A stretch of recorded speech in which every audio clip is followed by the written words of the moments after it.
I hope you've watched my first video on how to get motivated for exams, which is knowing your whys. If you haven't, do not watch this video until you know your whys, because it wouldn't make sense. Alright, so let's begin about how you actually plan out your plan of attack for exams. Exams to me is always like war. You need to defeat the enemy, which is your Thanos, which is the exams. Whether it's N levels, O levels, or A levels, whatever levels, universities, and all kinds of things. And I like to brag about me taking exams in all seasons, be it in winter in the snow in the UK, Singapore tropical hot weather, in America in the summer, during winter as well, again in the US, and all kinds of weather, whether rain or shine, you will definitely need to sit for exams. Now even during this global pandemic, still sitting for exams, but this time with a mask. So in order to get ready for exams, no matter rain, shine, pandemic, whatever, earthquake, I don't know what, okay, or even if Godzilla is fighting King Kong outside, you're still going to have your exams. You're still going to face your own version of Thanos. Once again, disclaimer, this is based on my own experience. It is not based on any research or anything. This is my advice to you, my personal stories and skills. It is only an advice for you, as a recommendation for you. Only follow it if you think it would help you, or you can watch it just to get an idea. Do not follow it as if this is gospel truth or this is a Bible or religion. No, this is only meant as a guide to help you. If you can follow, good for you, but it does not in any way guarantee success, because once again I will say individual differences, okay? Every individual is different, but this is how I did it when I was in Sec 4, when I was in A levels, and when I was in England and US studying in university. How do you read this attack plan of mine? Let's begin. Now, look at this: morning, afternoon, night, and sleeping time.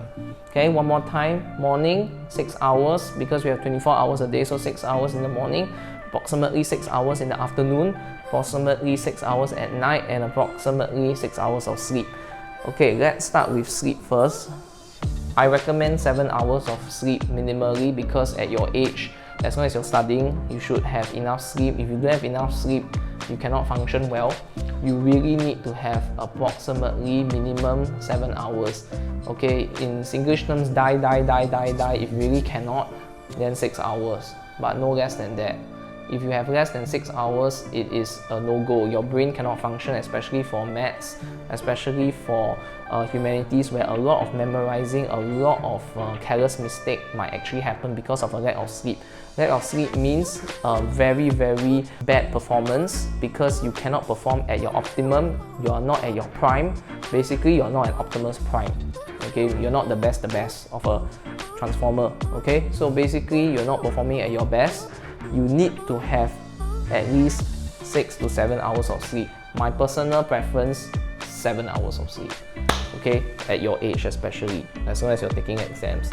Do not cram. If you cram, it is not going to work out well, especially for studies and subjects whereby a lot of memory power and concentration is needed.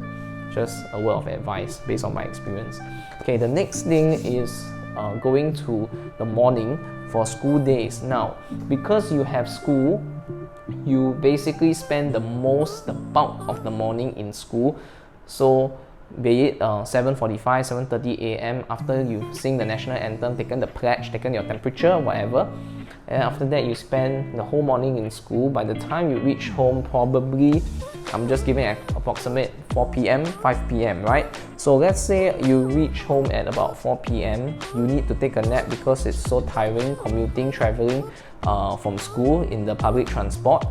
You may want to take a nap of 30 minutes to 45 minutes, or maybe just a shower after that, or just a shower, either way, take a break. And then my advice, 5 o'clock, okay, you start studying for the next 1 to 2 hours before you take your dinner. This is a very precious time, because every minute, every hour counts, because your exams are coming. Do not squander the time and just let time go loose and then just play your video games, go on social media and what have you, because you can never take back time. So This is very precious. I've heard of students telling me before, "Sure, it's only 1 hour, nothing you can do, just 1 hour, might as well play." Guys, your 1 hour is basically one lesson and one period in the classroom. So if your teacher can do so much with you, why can't you do 1 hour of basically undistracted and focused study? Exams are coming anyway, so you might as well, right? So as I said, even 5 minutes is precious. In 5 minutes, you can cram one thing within that study period, not in the middle of the night, but in the middle of the day. Why not? That 5 minutes, you learn something. You learn more about, I don't know, photosynthesis or something like that, or whatever. I think it's very precious, right? Okay, learning never stops anyway. Next, after you had your dinner, I'm assuming 7 p.m. you are done with your dinner. You have your dinner about 6 or 6:30 p.m. You should have about 4 hours, okay, till 11 or 12 midnight to actually do any night study session that you have. Okay, you should be able to do some very focused, undisturbed kind of study to make sure that you spend that night very, very fruitfully and productively to ensure the maximum optimus prime capacity that you have. You cannot waste that night time, because once this night is gone, you sleep, it is the next day. Welcome to a new day. So would you have squandered that time, or would you have spent that time wisely? Remember, you can't take back time. There is no such thing as a time stone and Doctor Strange like that, and massage your neck and massage your fingers and hand, and then you move the time stone and you go back in time. I wish that would happen, okay, but it doesn't, right? So basically, reality check, you need to make sure you spend your night after a school day very, very wisely, okay? If you need to take a break, it's fine. But how long is your break? If your break is 2 hours, I don't think that's wise. If your break is 10 minutes, fine. 10 minutes during these 4 hours is alright. Okay, take bite-sized breaks within these 4 hours, meaning after 1 hour of study, if you need to take a 5-minute break, 10 minutes on your WhatsApp, on your social media or YouTube, make sure you put an alarm clock beside you. Watch all the videos you want, do whatever you want to do. Okay, go and walk around your living room, whatever, or watch a bit of TV.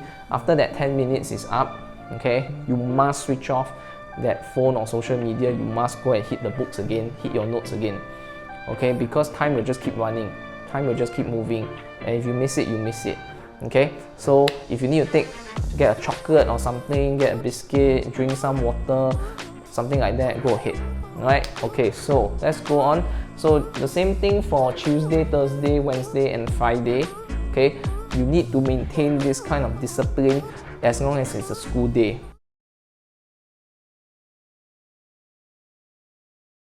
Yeah, Trump really seemed obsessed with those 5 words, but it makes sense because it actually turns out he spent a lot of time studying for the test. Check this out. Can you help us? Yeah? Can you say person, woman, man, camera, TV? So it's person, woman, man, camera, TV. Hooray! Person, woman, man, camera, TV. Again! Person, woman, man, camera, TV. One more time! Person, woman, man, camera, TV. We did it! Yay! Because I'm cognitively there. We did it! We did it!